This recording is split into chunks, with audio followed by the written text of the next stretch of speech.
My name is Mary Thompson. I'm one of the education officers in Education Scotland, and I'm joined by Laura McCafferty. Laura, do you want to come in and say hello? Yep, hi everybody. So I'm Laura McCafferty and I'm the Education Officer for the RAISE programme, also based within Education Scotland. That's super, thank you. And as I said, we're going to hear a wee bit in a wee minute or two from Victoria. So we're really delighted that you are joining us this afternoon for a primary meeting of our National STEM Network. Both Laura and I have primary backgrounds, and we're just really delighted to be able to share with you some of the amazing goodies that are on offer to support you with STEM, and just to give you some ideas and some inspiration. The session this afternoon will be recorded. We'll trim down the recording so it just actually covers the main input bits, and we'll lose some of the the chat. So don't worry about feeling that you're going to be identified in the chat, but it's just to make you aware of that. If anybody has any objections to that, feel free to turn your camera off.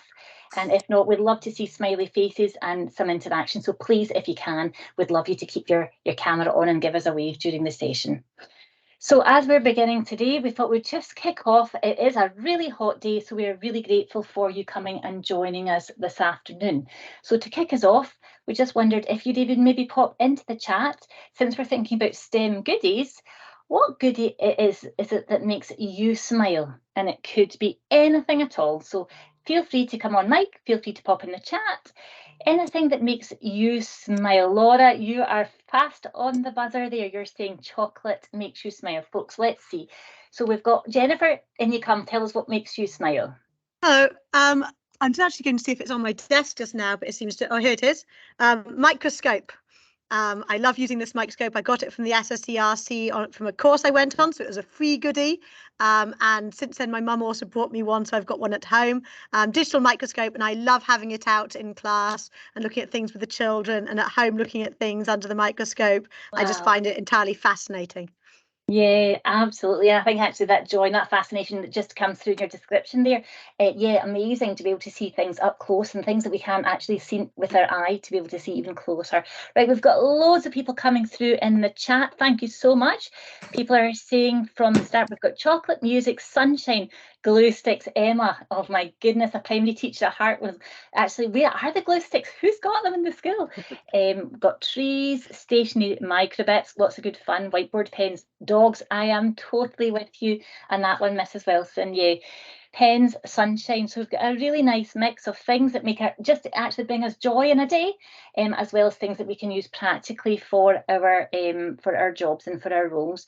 And Mr. Thompson, I think you were pretty hard pushed to choose just one there. We said being outdoors, cycling, chainsawing, that's a new one. Dog walking, etc. makes me happy. So maybe cutting down some trees or doing some gardening, or maybe you're doing some sculpturing. You can maybe let us know. Thank you so much for that. I think a STEM goodie today would be a nice cool drink. I think it's so hot where I am. I don't know about you, but anyway, goodies make us smile, and they come in all shapes and forms and sizes. And we've got that privilege in our job about helping to make other people smile and share that love of STEM. And we're going to move on quickly tonight to hearing about a goodie that's on offer from a colleague and Victoria, who's going to tell us a little bit about Citizen Science Project and how that can support you in your schools and settings just now and moving forward. And then we'll pass on to Laura, who's going to share some fabulous STEM goodies with us. So Victoria, if you're able to take over sharing, I'll stop sharing and you can pass on to you. Thank you. See if I can make this work. I was just saying I'm not so good on Teams. Now I can see all your lovely faces. Can you see a slide that says schools air quality monitoring for health and education? Excellent, it's all working. So thank you so much for having me today. My name is Victoria Beale. I currently work at the Stockholm Environment Institute based at the University of York down in England. I did live for 8 years up in Scotland, but left just before my daughter got to primary school age. So I'm not as au fait with the Scottish system as I would be. But today I'm here to talk to you about the SAMI project. So SAMI stands for Schools Air Quality Air Quality Monitoring for Health and Education. It's a mouthful, which is why we call it SAMI for short. And our logo is this lovely robot that was co-designed with some of the schools that helped us get going with the project. So we tend to call him SAMI as well. And SAMI is, at heart, it's a research project. It's run by a consortium of universities, and it's got support from the DFE. But it brings together scientists and school pupils and teachers in a real citizen science project. And we're aiming to establish a network of air quality monitors in schools across the UK. And the point of this is mainly to help researchers understand air quality in schools in the UK, so we can feed that understanding into maybe better policies for good indoor air quality in schools, but also along the way to bring students and teachers on board with us to understand air quality, to learn lots of useful STEM skills while they're doing this. But why does air quality matter? Well, I find it kind of shocking that most of us spend more than 80% of our time indoors in the UK. Obviously, if you're off walking the dog and chainsawing, you might get a bit more outside time than the majority of us, but that's the average. And while children are at school from when they start at 4 to 5 up to when they leave, they breathe 7.2 million litres of air in a school building, which is an enormous amount. And of course, the quality of our air affects our health and well-being. So we really want to make sure that they're breathing healthy air, and not just kids, the teachers and school staff as well. And also, if air quality is poor, particularly if levels of carbon dioxide are high, I'm not talking about COVID today, but clearly we all know that's an issue. But also high levels of carbon dioxide really affect our attention levels. And for children, this means that maybe they're not learning as well as they can be in the classroom, which is not what we want. So what the SAMI research project offers to schools is an entirely free offer. Schools get this free air quality monitor. It's a high spec monitor. It doesn't just measure CO2, though it does do that. It measures volatile organic compounds, it measures particulate matter, and it also measures temperature and relative humidity.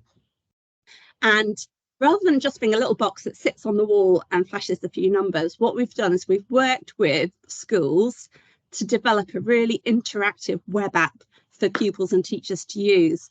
So you can visualize the data that the monitor is picking up in this web app, and there's lots of educational activities that teachers can set pupils or pupils can work on at home to interact with the data they're getting, to learn about air quality and also to practice their data manipulation skills and have fun. So that's what schools get. And the way the project works is that the school gets their monitor, the scientists set activities on the web app, and as pupils complete their activities, they are learning, but they're also inputting contextual data. So they might be telling us about, say, the size of the classroom or how many pupils are in the classroom, and that helps the scientists to understand what's happening with air quality. And all that data is being gathered across the UK to form a really important big data set. I should just note quickly that there is no personal data gathered. There's nothing about student names or anything like that. It's only the air quality data and what students can input about practical things like room size. And as I said, it's dual purpose. Scientists are gathering data. We really want to inform policy and practice across the UK to make school air quality better, but it's also a really important educational resource. Pathway for their aging stage. So there's huge benefits for science and for schools. So pupils gain knowledge and understanding and practice data science skills. Schools can learn more about their air quality and how to manage it, so when to use ventilation, etc., which can also be important for saving money if we're not, opening the windows where we don't need to in cold times when it's winter. But we also want to make improvements for all schools across the UK through what we learned through the research project. I've just realised I've been clicking through the slides on my presentation mode, but I haven't been clicking through them for you. So I haven't been showing you this, which is a bit poor of me. So that was just what schools get, the monitor and the web app, and the process that we go through of setting these activities and pupils inputting contextual data. So this is just now, I'm not taking up much more time, but I'm just giving you a couple of glimpses into what the web app looks like, because I know people like to see that. So this is what you get when you land on the web app, when you've signed up as a SAMI school. And as you can see, there's a part for showing data, So you can see data on all those different air quality metrics, and you can see them in various different visualizations. And then there's the activities that pupils can do. And this is an example of one of the data visualizations. And as you can see, students can try different time periods, or change the axis, or look at particular peaks and troughs and see what's been happening there. As well as the line graph type, we've got other data visualizations like the sort of single axis scatter plot, which some primary teachers have told us are useful for some of the younger age groups. And at the moment, we've got 15 different activities that pupils can do. As you can see here, they take different lengths of time. Some of them are group activities, some for a single individual. And just a couple of examples of what's on offer. There's one which is, if anyone saw Sammy on Newsround, you might have seen a class of students measuring their CO2 levels before and after doing some exercise, and then thinking about why the CO2 levels went up when they all did star jumps. And another one is our data detectors activity, which enables pupils to investigate data patterns they find interesting, for example. So there's 15 there now, and we're adding more all the time. And this is what we're aiming for. We had 123 schools in our co-designer pioneers phase. We've got 800 signed up so far, and we're aiming for 2,000 to give us enough data and enough representation of data across the UK to really understand what's going on. And we'd really like to have a sort of good proportion of Scottish schools joining us for that. This is just a quote from one of the schools that's been involved with us, talking about how excited and enthusiastic the kids are at accessing the data in real time, and also being able to access it at home if they want to, if they're really keen. And also talking about the badges that students seem to love. So we have these badges on the app where they can work towards different achievements. And that's it, really. If you're interested in getting involved, I'll put the website in the chat again. And if there's time, I'm very happy to take any questions. So now if I can work out how to stop sharing.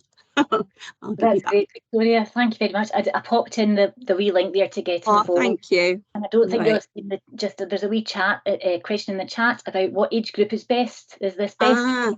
So that's a good one. Thank you. Yes, I wasn't managing to look at the chat while doing that.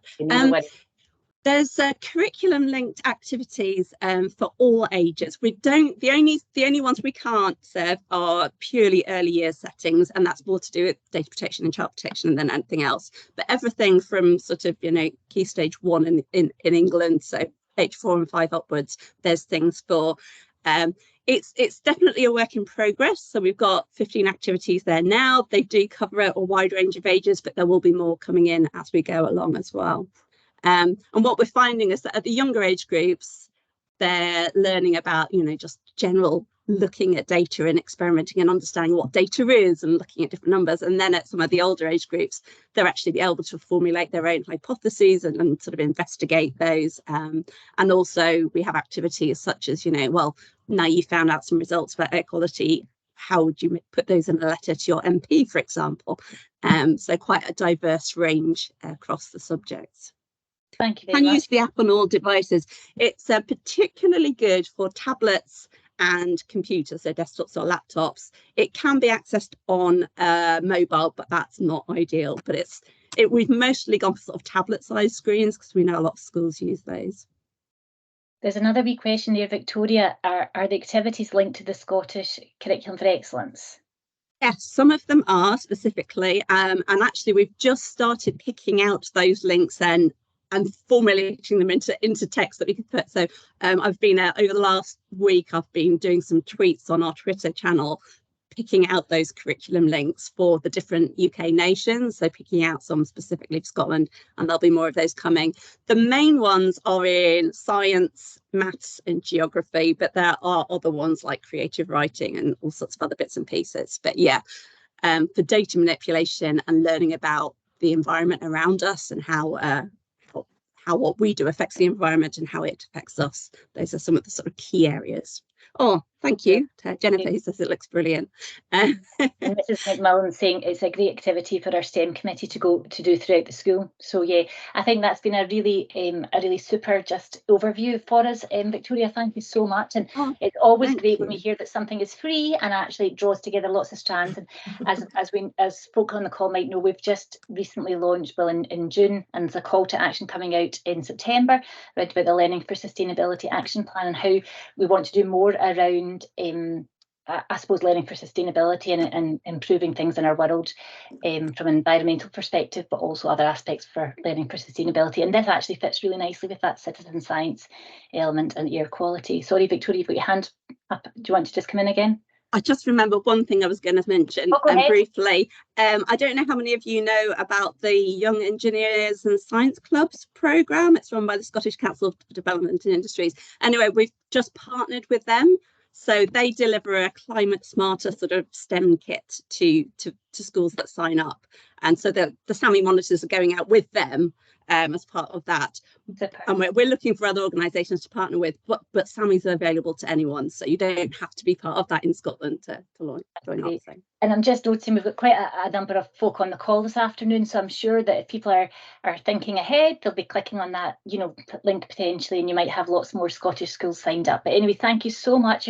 Victoria, you're very welcome to stay for the rest of our session and hear what we're sharing.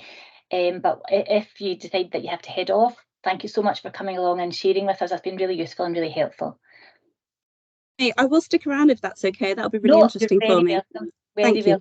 So, folks, thank you very much for all that feedback that we're sharing in the chat for Victoria. I'm sure that's really, really helpful.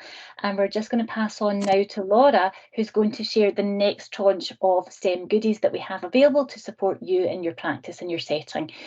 So, Laura, if I can just hand over to you, then that would be great.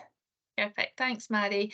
Just to say, I'm about to take you through lots of resources that we've got on the STEM Nation site, and as soon as I start to share, I'll lose all of your lovely faces. So feel free to shout out at any point. I know Mary will keep an eye on the chat anyway, but don't feel that you need to wait until the end of me speaking. I also speak super fast as well, so feel free to button at any time just for me to take a breath and stop. So I'm just going to share my screen.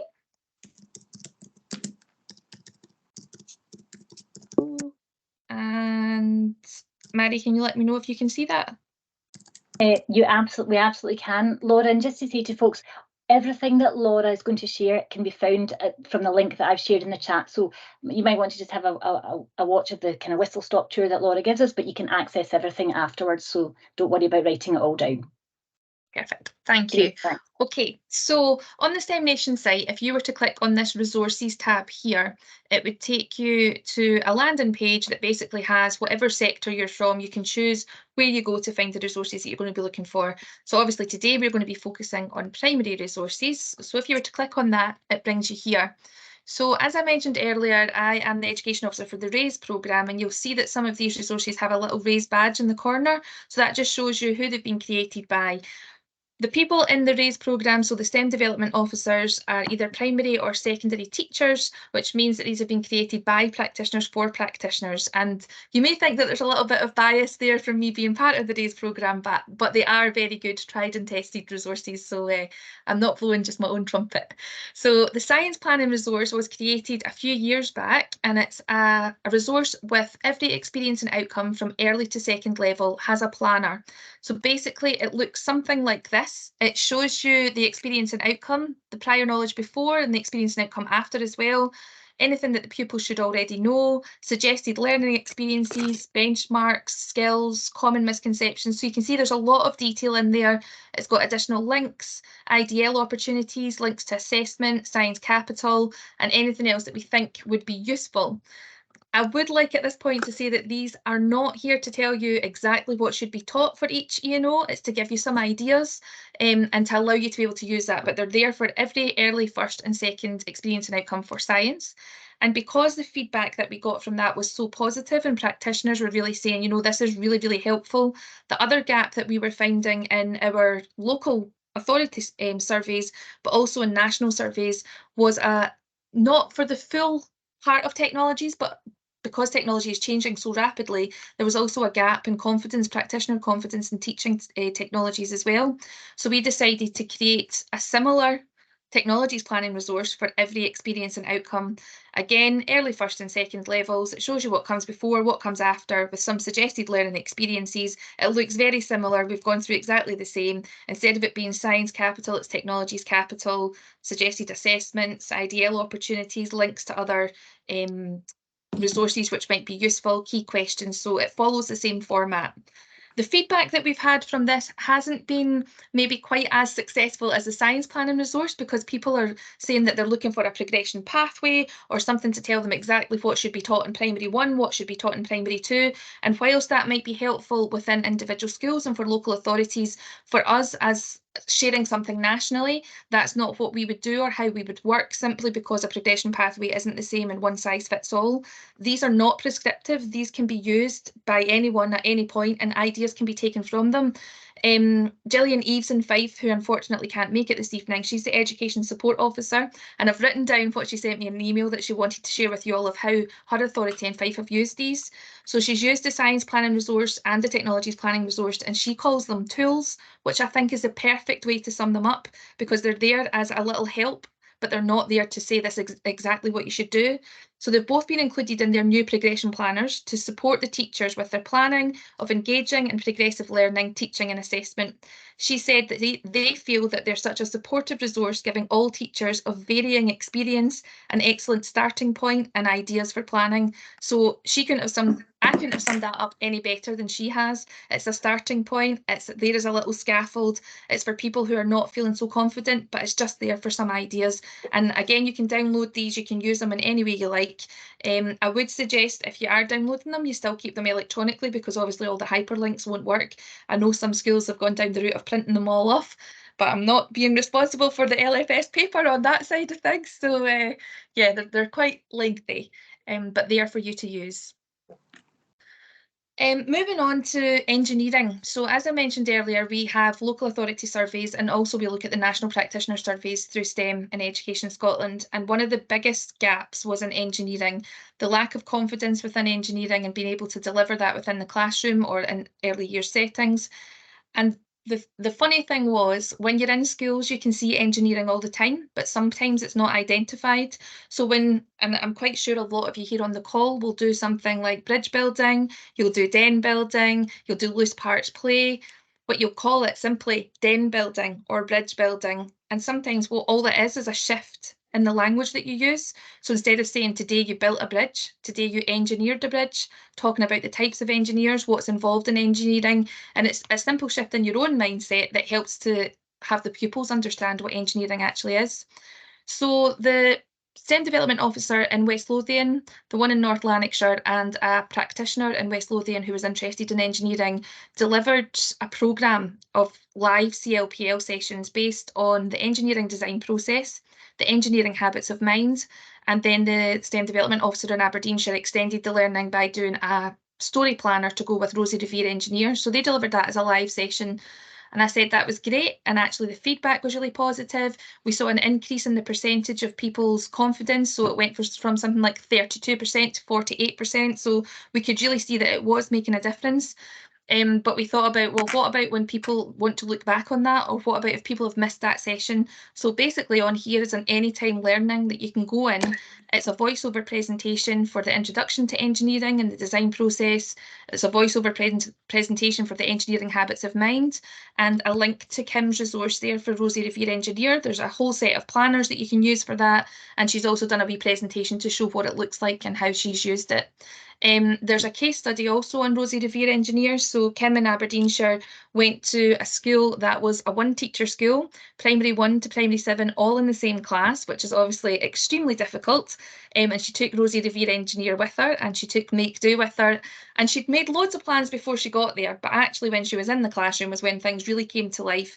There's lots of great examples. There was a disengaged learner who all of a sudden felt, this is what's for me, and this is what I can do. They were designing hats that they could feed to giraffes, and you've got cardboard cutouts and cases on top. It's phenomenal. So yeah, that's there. Unfortunately, Kim can't be here tonight because she's delivering another CLPL session, but I'm sure if you wanted to get in touch with her at any point, she'd be happy to share. But the case study is there and the planners are there as well. So engineering was something that we really wanted to focus on and hone in on, and it's something that's continuing to be a priority for RAISE in terms of delivery of CLPL, but also providing that little bit of support to teachers who are not quite sure where to go with it. But that's there if anybody wants to use that. And then STEM Through Stories is a little bit, and this might be a little bit biased from me because during lockdown, I was a STEM development officer before I was in this role in Falkirk, and I started in the January, and COVID's lockdown obviously came in the March. So we were thinking about what could we do, what could we provide for practitioners that might be useful. And as a primary teacher of 15 years, I can say this myself, I know it's stereotypical, but something that I think that we're all really comfortable with is a novel study, and it's something that we've done time and time again, and we build upon each year. So I started to make some planners for early first and second level novels. Originally, well, it is called STEM Through Stories, but actually it shouldn't be because it grew arms and legs. When I started, I was just originally looking at the STEM learning, and I decided that actually if I was reading something and there was a link to similes, or there was a link to a drama lesson or health and well-being, I started just add it into the planner as well. So what started off maybe as a couple of pages ended up, some of them are about 60 pages. But the early level one is broken down into curricular areas because obviously those books are a lot shorter. Anything that is a link to STEM is highlighted in yellow, and all the links to the experiences and outcomes are down the side. If it has a Google Drive link, that means that you can click on it and it takes you to a resource. So that one's a sequence of story. It would take you straight to the sheet that you can cut and stick the sequence of story, rhyming words. Not everyone has a link with it. So if it doesn't have a link, it's just a suggested experience. But if it does have a Google Drive link, it takes you straight to that resource there as well. For the first and second level ones, they're laid out slightly differently, and they're in chapters rather than curricular areas. If you click on the link at the top, it takes you to the whole book with every chapter. If you click where the prologue is, or chapter 1, then it takes you straight to the resources for all of that part of the book. But if you click on the individual parts, it takes you to the individual lesson or the individual activity. So for similes and metaphors, I've found a resource that could go alongside that. What I will say is it did take a lot of time to create these, but the feedback that we've had has been really positive, and all of the resources that I've linked and found are resources I would use myself. I know, again, as a teacher, you can sit there for hours, get lost down rabbit holes, you can start to look for something and you end up somewhere else, and before you know it, it's midnight and you're thinking, oh my goodness, what was it that I was supposed to be looking for in the first place? So I've tried to take that away and make sure that whatever it is that you would use or I would use is already there. Again, not prescriptive at all. You can use it in any way you like, but it's just some ideas that are there. I have delivered training of STEM Through Stories in different local authorities, and if that's something that you're looking for, if you've got a STEM development officer within your local authority, then they can help you out with that. If not, I'm more than happy to deliver a session even through one of our networks. And then that explains how I've created the STEM Through Story planners, and the ambition that hopefully you'd be able to go off and do that yourself as well. So instead of hearing from me, we've actually got Nicola here this evening, who is going to share her experience of STEM Through Stories within her own school and how they took a whole school approach. So I'm just going to pass over to you, Nicola, and I'll stop sharing. Thank you. Hi, can you hear me? Yep. Yep, good. Right, so I am Nicola Wilson. I'm a primary school teacher in St Francis Primary in Falkirk, and I first through one of the STEM courses that I was on, and I've always loved STEM.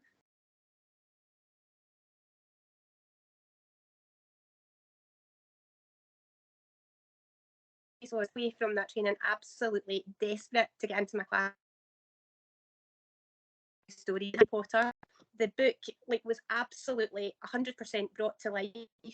The children felt like they were characters that were going for different classes in the story we're going into, and they couldn't wait every day to come in to find out what STEM we were doing next. It's the most phenomenal resource. It's like Laura says, everything's there, so you can click on it, all the links are there, stuff that when you've read the book before you've never noticed, and it's there and it's so apparent.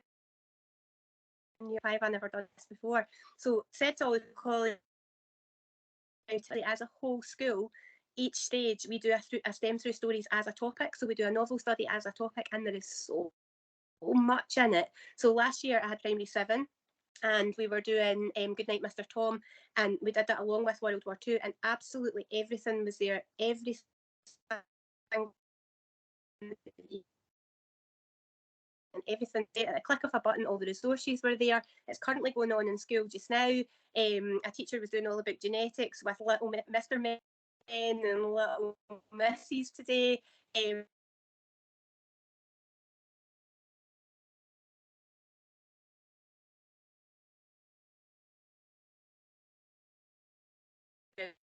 Absolutely, and the are previously when they're reading and think that reading is really boring, are desperate to do the book because they know after we read a chapter there's interactive stuff for them to do, and they know that there's going to go with it as well. Honestly, I urge you all to have a look at it because it's fantastic. Thanks, Nicola. And it was the whole school approach, wasn't it, that it was just decided by management that they wanted you all just to get involved in that, and it's been going for, is it 3 years now?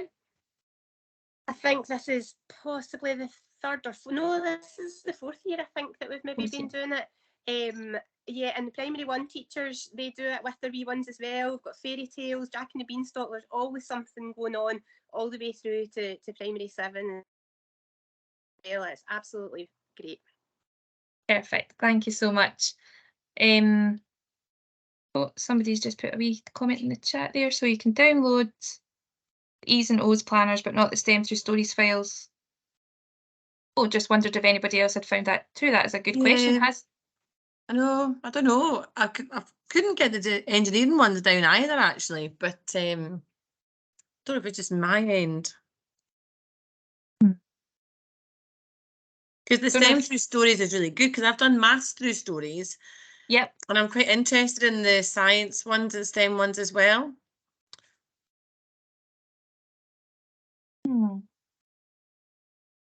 Yeah, so other people seem to have been able to download them. Fine. Okay. And maybe it's just my laptop. I don't know. What local authority are you in? West Lothian. Oh yeah, it should be okay. I'll put a direct link to the Google Drive in the chat in just a second once I'm finished sharing, Cool. and then we'll see if that works better for you. Okay, thank you. Okay, no worries. And the only other thing that I wanted to show was still in the primary resources here.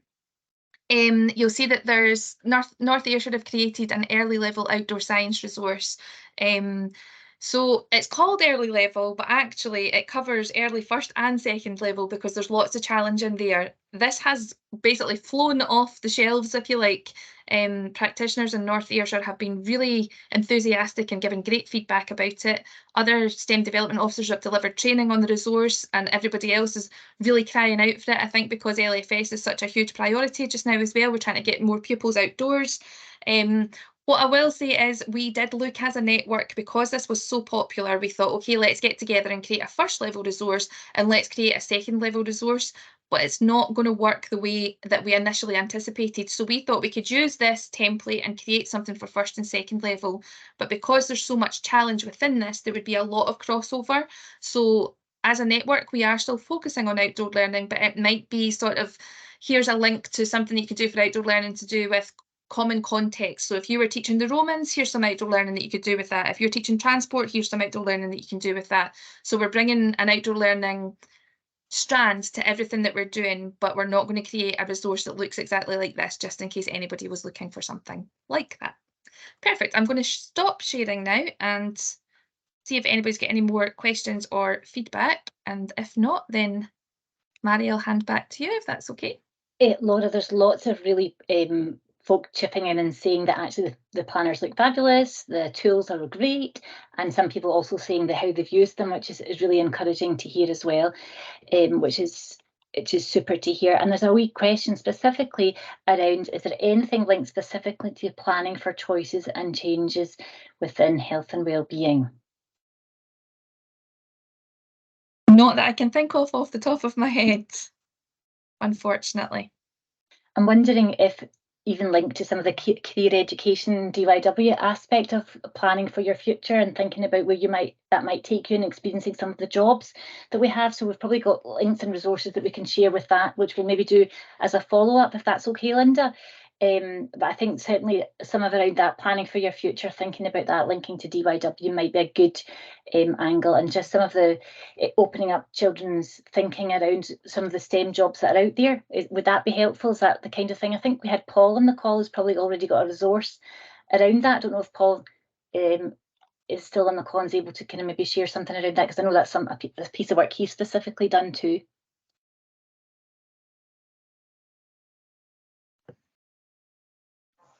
Oh, yeah, there, Paul. Do you want to just come in and maybe share? Sorry, my computer's cutting out back and forth. I didn't quite catch exactly what it was you were asking. I think Paul, I think I was meaning Mr. Tyler, if that's okay. I don't know if you've got done a resource, maybe you've done a resource around that too, around health and well-being, choices and changes in planning careers and future jobs in STEM. Paul, do you want to come in there? Thanks, Mr. Malcolm. No worries. Hi. Yeah, there's a set of cards that we created around sort of STEM careers, and looking at the sort of wide variety of STEM careers. Some of the work was helped by Medical Mavericks, if you come across them, who produced a lovely little book, mostly aimed at secondary, but also at primary, which is around, I think it's called 197 careers in the NHS or something like that, which touches on the kind of the wide range of careers there. So what we found is that children just didn't know about, why they were learning science. They had no idea about the range of careers in science, technology, engineering, and mathematics. And so the idea of the resource was to kind of just highlight the hundreds of careers that there are. I think there's, from memory, I think there's 92 cards at the moment. My intention was always to get back and make a whole load more, but as everything we're teaching, I've never quite got around to it. But one of these days I will get around to adding. But what I can do is add it to the files of the team, the resource, and then people can access it from there. That's great, thank you. And there's a link popped into the career posters there too. Folks, and just thank you very much for coming in and sharing that, Paul. Paul's obviously done a nice shout out for us for the team within GLOW, the National STEM Network, and there's a kind of primary channel. If you haven't already joined that, we would love you to join that and carry on some of the conversation and questions. And if you found resources and things that are useful, please feel free to share away, because that's the spirit that we're hoping to support each other rather than reinvent the wheel.